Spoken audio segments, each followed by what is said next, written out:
Assalamualaikum warahmatullahi wabarakatuh. Alhamdulillah rabbil alamin, hamdal hamidin, hamdal mustaghfirin.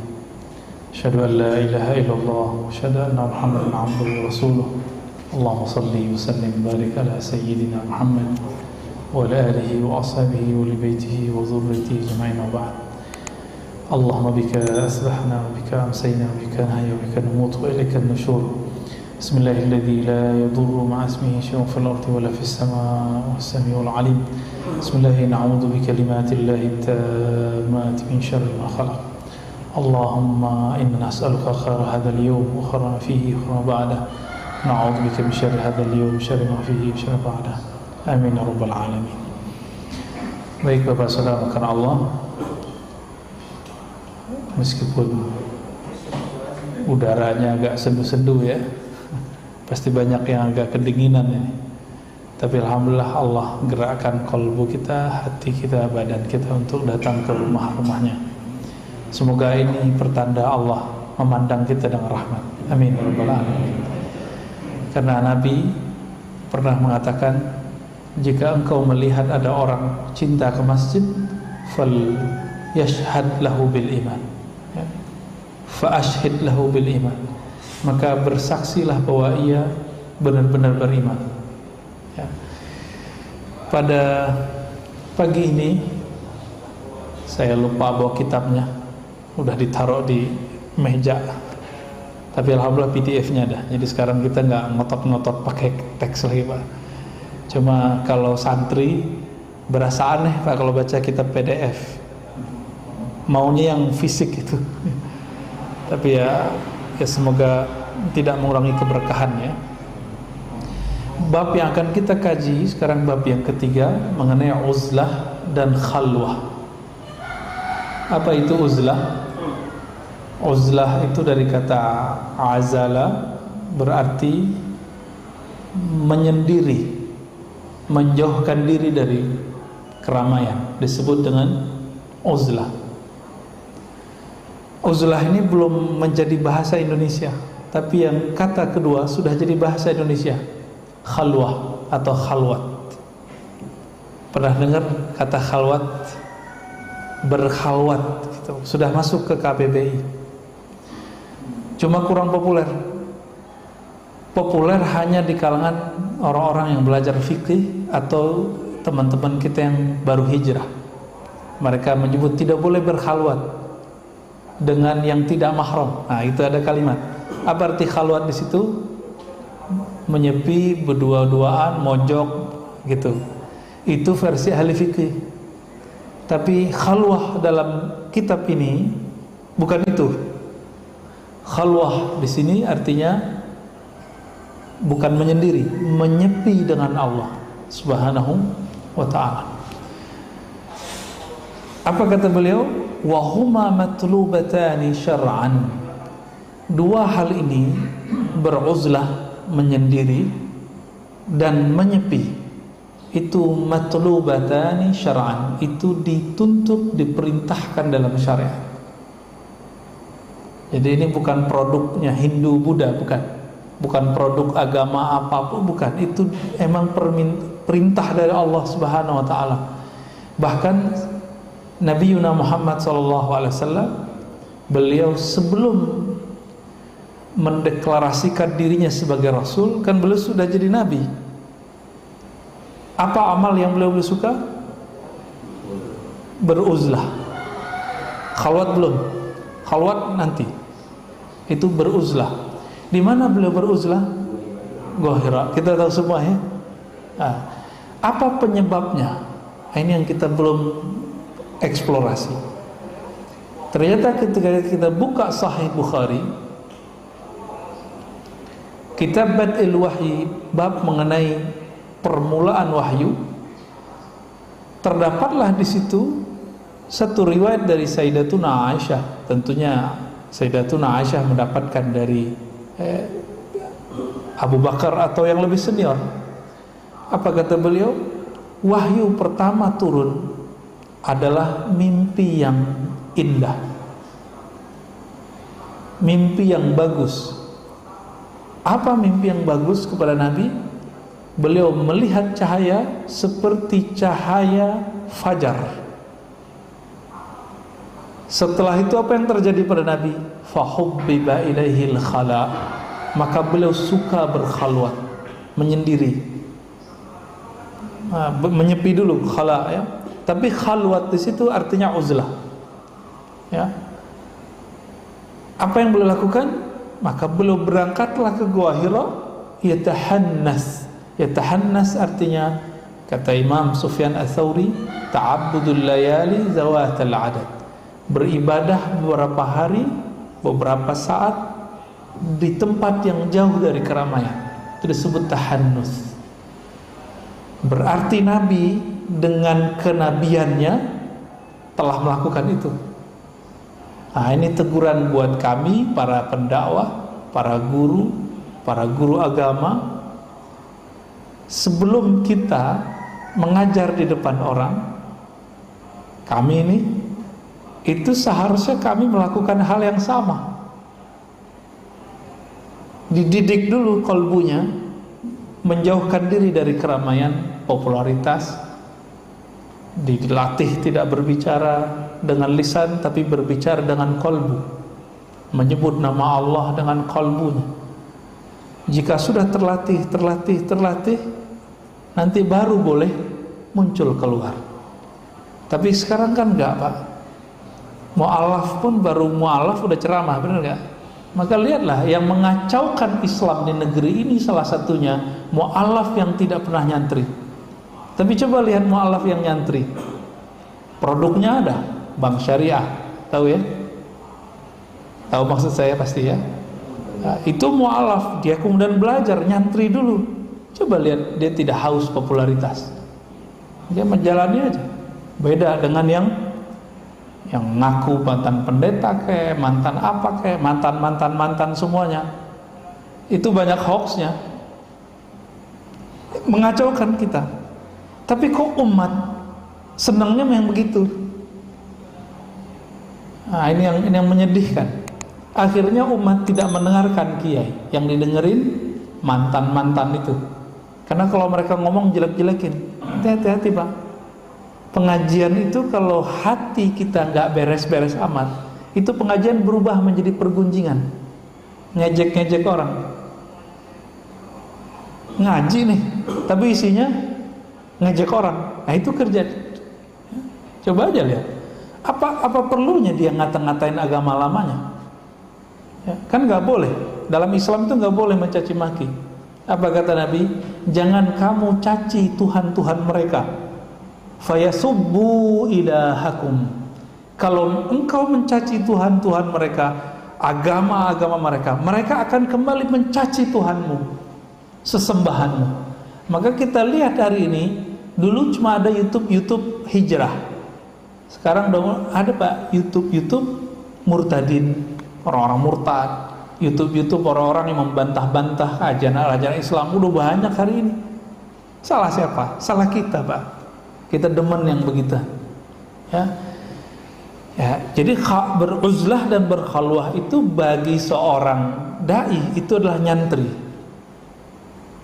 Dia berguru kepada ahlinya, lalu mengamalkan apa yang dia pelajari. Itu yang disebut uzlah dan berkhalwah.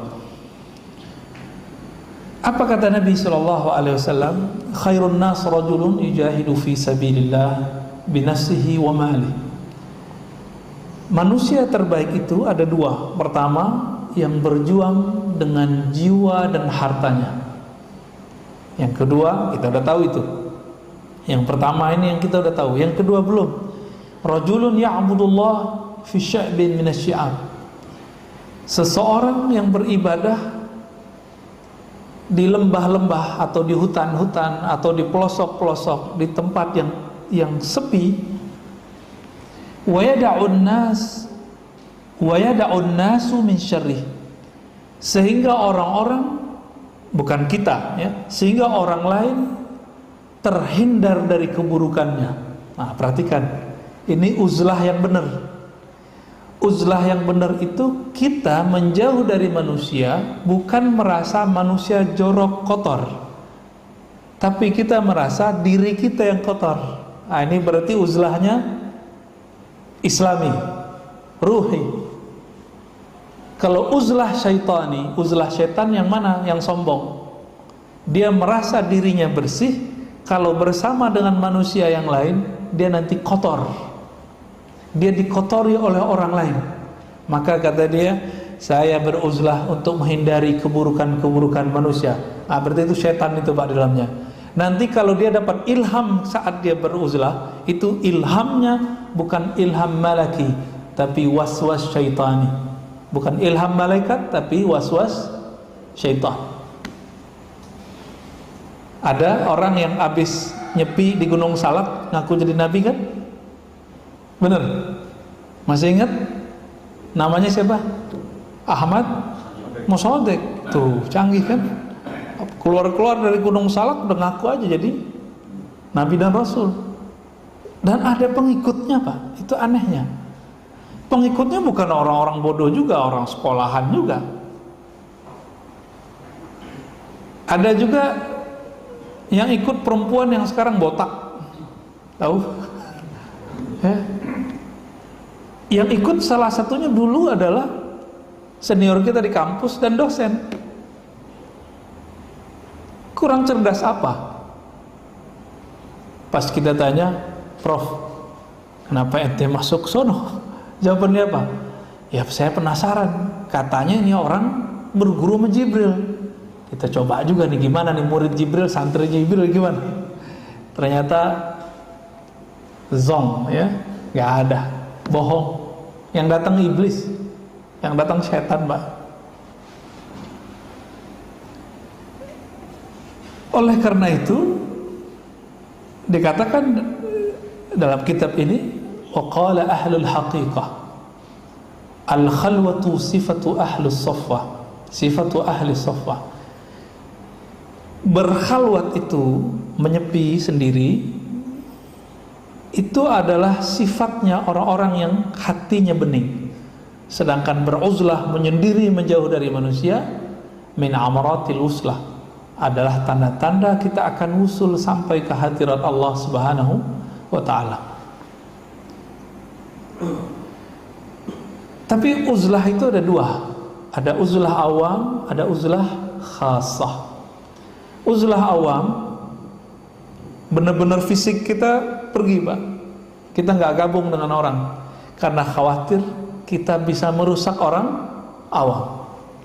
Itu uzlah awam. Ini yang benar. Yang nggak benar tadi yang mana? Yang dia merasa manusia rusak. Kalau dia bersama manusia, dia merasa akan dirusak oleh orang-orang lain. Nah, ini orang nih, ini setannya yang dalamnya nih Pak, yang membisikkan kepadanya setan. Karena dia dibisikkan oleh setan, dikatakan kamu ini suci, ya, kamu tidak boleh bersama mereka. Nanti kamu dirusak oleh mereka. Jadi dia suuzon sama orang. Suuzon sifat setan atau sifat malaikat? Setan, ya. Maka beliau mengatakan di sini, uzlah yang kita menghindarkan orang dari keburukan kita, inilah uzlah sifatul atqiya yang dilakukan oleh orang-orang bertakwa. Inilah yang dituntut dalam agama. Sedangkan uzlah karena kita merasa suci, orang lain kotor, lalu kita menjauh dari mereka, ini adalah uzlah syaitan, ya. Beliau sebut kalimatnya kira-kira begitu, ya. Sifatus syaitan li'annaha anafatun min khalqillah wa takabburu iblis, ma'nahu ana khairum minhu. Karena itu adalah sifat dari syaitan yang dulu mbahnya syaitan bernama iblis itu mengatakan ana khairum minhu, aku lebih baik daripada si Adam. Yang ngomong begitu siapa? Iblis. Nama aslinya Azazil, dan itu disebutkan dalam tafsir-tafsir yang sahih.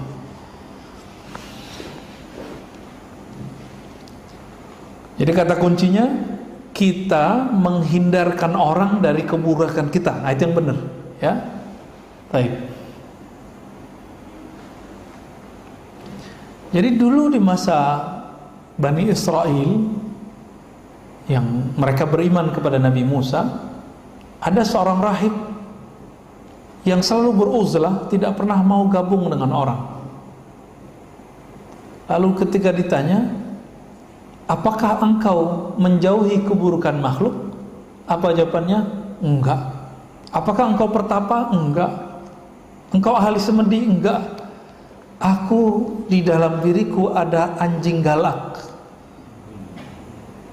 yang sedang aku jinakkan. Maka aku bawalah ke padang yang luas, ke hutan yang belantara. Khawatir nanti nyalak orang. Nanti kan bahaya Pak, kebun binatang keluar semua. Nah, ini PR dai seharusnya. Jadi dai sebelum dia tampil di hadapan manusia, dia jinakkan dulu tuh si anjing yang ada di dalam ini, yang disebut oleh Rahib tadi. Kalimatnya benar Pak, kalbun akur. Ini kalau saya baca anjing galak, anjing gila, kira-kira begitu. Kan serem ini. Itulah yang dikatakan dalam Al-Quran ya. Perumpamaan mereka seperti kalbun, anjing. Agak jinak dikit binatang ternak, baru kemudian pindah menjadi yang agak baikan. Dan itu semua ada sama kita Pak. Nih tes sederhana. Bapak, ibu, saudara, kalau lagi marah keluarnya kebun binatang atau WC? Keluarnya kata kasar, semua binatang keluar tuh, kosakatanya keluar. Atau yang keluar yang jorok-jorok?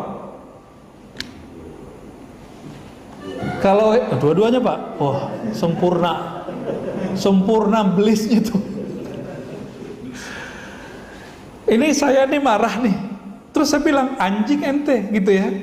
Itu dalam saya yang anjing Pak, bukan orang yang saya tuduh itu anjing. Dan saya masih ingat itu waktu saya masih S1 dulu, saya pinjam kitab. Kita pinjam kitab Pak. Ada anak sekolah SMK lagi tugas, nggak sopan, kitabnya dibanting sama dia. Saya, ini kitab kok dibanting-banting nih? Udah nggak pakai jilbab lagi, di kampus Islam lagi. Saya ambil, saya gebrak meja Pak, anjing lu, saya bilang gitu Pak. Tapi sampai hari ini itu menghantui saya sendiri. Oh, mau minta maaf orangnya di mana gitu. Ya, adik-adik ya, manis lah perempuan SMK kira-kira begitu.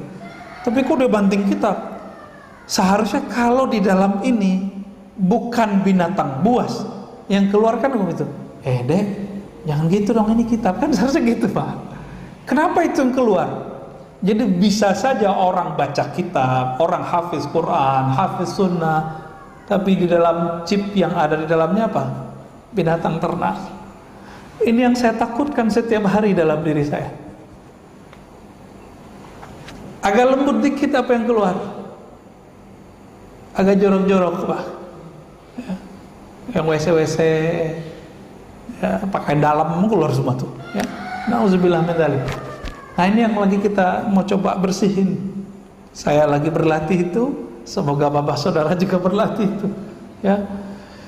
Banyak kesalahan kita di sini Pak. Kalau kita hitung kita nangis-nangis sendiri ntar ya. Ngaji kalau nangis ntar setan bisik lagi, "Loh, kamu hatimu lembut ya. Bisa nangis." Nah, terlepot lagi kita. Allahumma sholli ala.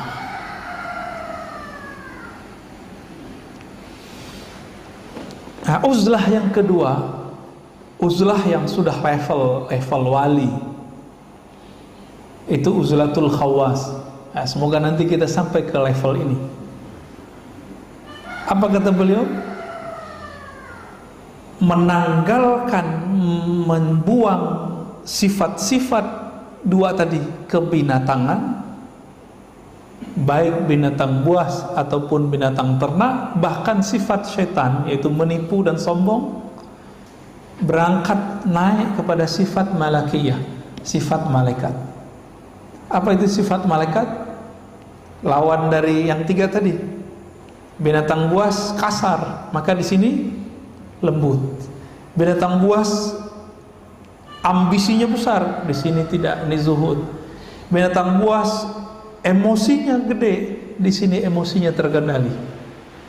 Nah, ini yang lagi kita latih ya. Binatang ternak nafsunya besar, di sini dilatih, dikontrol. Kalau setan suka sombong, di sini muncullah ketawaduan. Suka nipu orang, di sini bersikap jujur. Itu dia. Latihannya begitu. Orang yang melakukan ini, meskipun dia tidak masuk ke hutan-hutan, meskipun dia tidak meninggalkan hidupnya dengan manusia, orang ini sudah disebut beruzlah. Uzlahnya yang khaslah, uzlahnya para wali. Walaupun belum jadi wali nih, tapi sudah berlatih.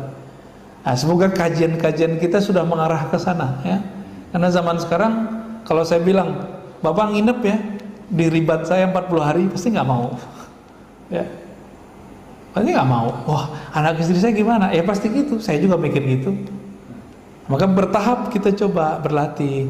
Kalau sempat Senin Kamis kita puasa. Kalau nggak sempat 3 hari sebulan. Itu ya. Nggak sempat bangun sepertiga malam terakhir. Sepikiran terakhir kan kira-kira 2 jaman setengah. Ya udah setengah jam deh. Yang penting bangun di akhir malam. Gitu. Ada bangunnya. Nggak sempat zikir duduk setiap pagi sampai syuruk. Ya udah sekali sepekan deh, atau Sabtu Minggu. Gitu. Kita cicil Pak, cicil terus. Jangan berangan-angan, beramal kalau angan-angan nggak nyampe-nyampe. Mulai aja dicicil. Sama Bapak kalau pengen pergi umroh, mulai nabung. Orang berduit, kalau dia nggak mulai nyisihin duitnya, kalah sama yang kredit. Ya. Nah, pada tataran ini muncullah seperti guru Imam Qushairi, namanya Abu Ali Ad-Daqqaq. Apa kata beliau? Ilbas ma'an nas ma yalbisun. Udah, kamu gak usah menyendiri, gak usah menyepi jauh-jauh. Terus gimana? Pakailah yang mereka pakai, belilah yang mereka beli. Mereka beli rumah. Mereka pakai mobil, kita pakai mobil. Pakai motor, kita pakai motor. Mereka makan enak, kita makan enak. Tapi kata beliau apa? Wan farid anhum bisirrik. Tapi kamu harus mempunyai rahasia dengan kalbumu bahwa engkau merasa dipandang oleh Allah Subhanahu wa ta'ala. Bisa Pak jaga ini. Kalau enggak perlu berlatih. Nabi udah terjaga sirnya, tapi 10 hari terakhir masih itikaf enggak? Masih. Nabi itikaf pindah tempat tidur atau gimana Pak?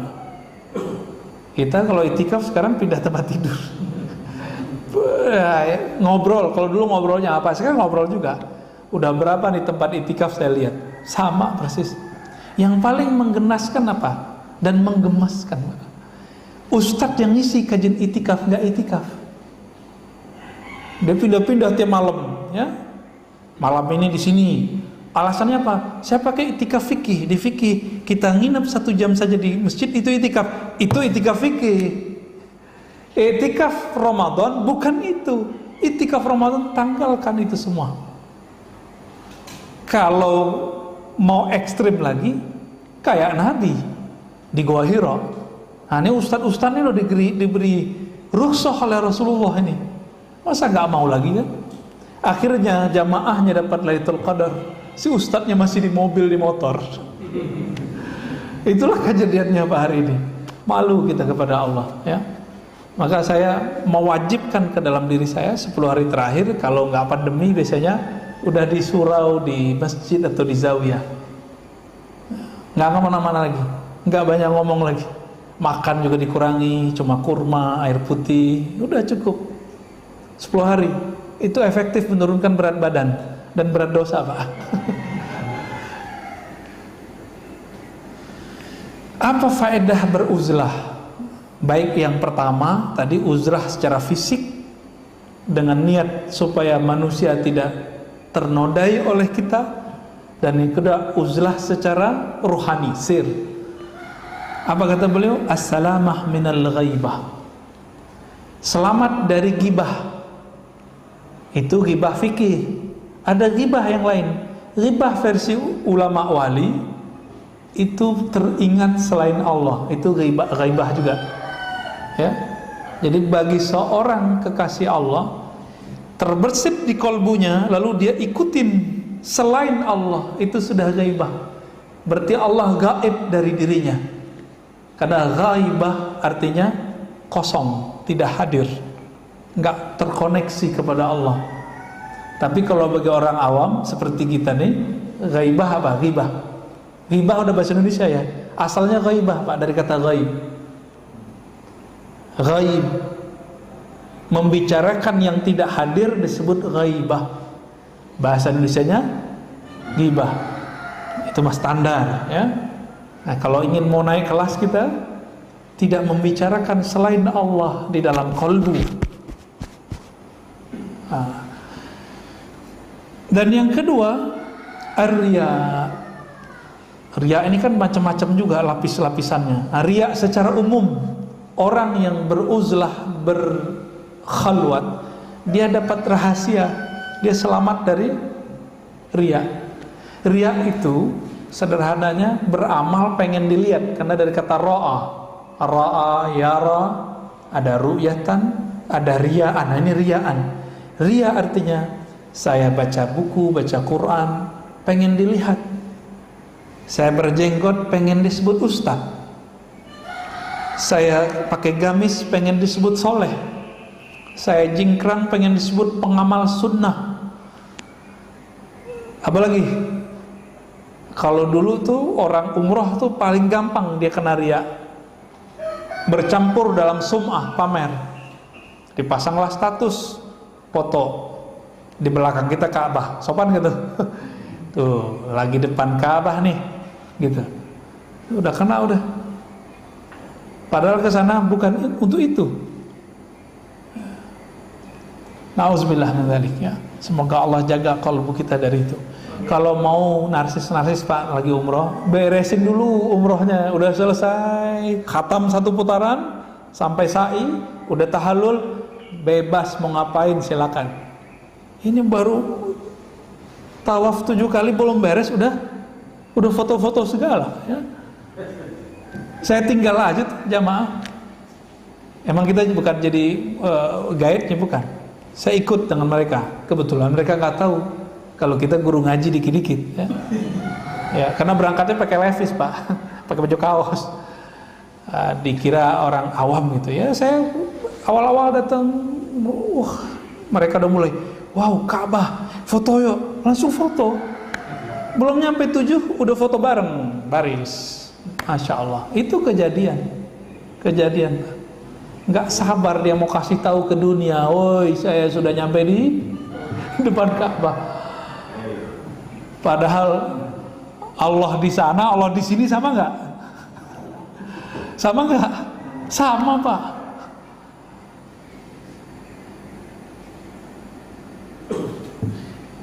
Itu riya paling ringan, pengen dipuji, pengen dilihat. Dan sekarang riya itu gampang karena lewat sosmed. Pakai, kan ada sekarang pakai location ya, pasang status lokasi. Waduh, lengkap Pak sekarang. Alat-alat riya itu gampang sekarang. Ada riya yang lebih berat, pengen disenangi, takut dibenci. Nah ini berat, ini dai biasanya. Orang-orang kayak saya itu terserang yang beginian Pak. Serangannya ini takut ditinggal jamaah, takut nggak disukai jamaah cuma karena beda politik.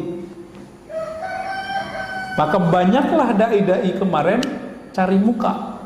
Di saat dia cari muka, begitu berubahlah mukanya di sisi Allah jadi muka kirdun, kera, kayak monyet Pak.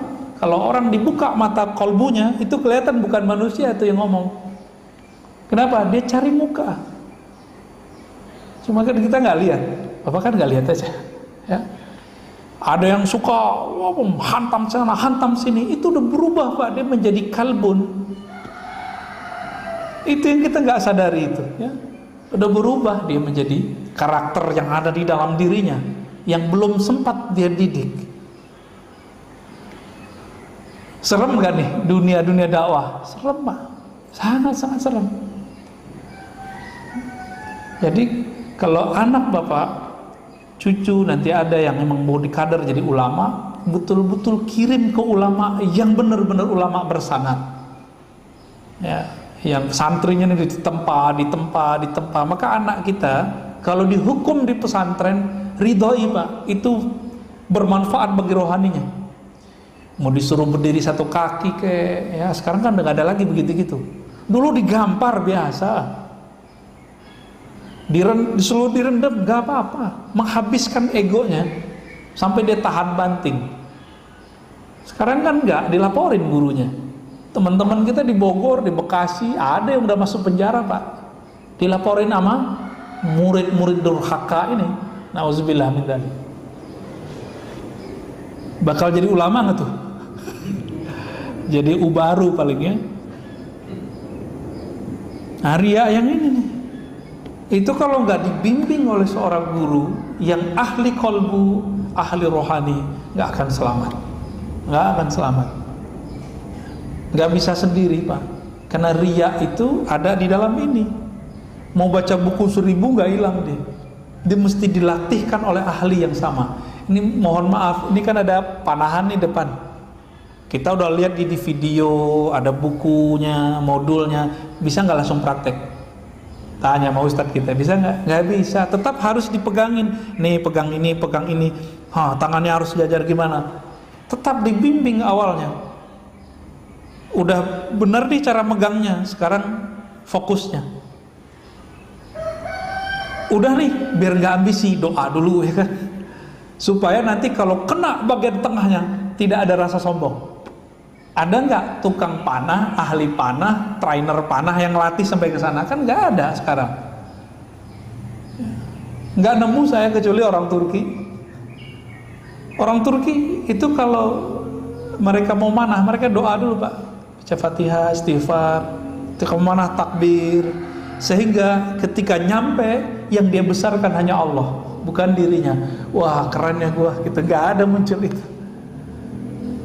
Latihan kuda, ya, saya suka Pak, walaupun belum lancar-lancar amat naik kuda tuh, ya, enak di badan.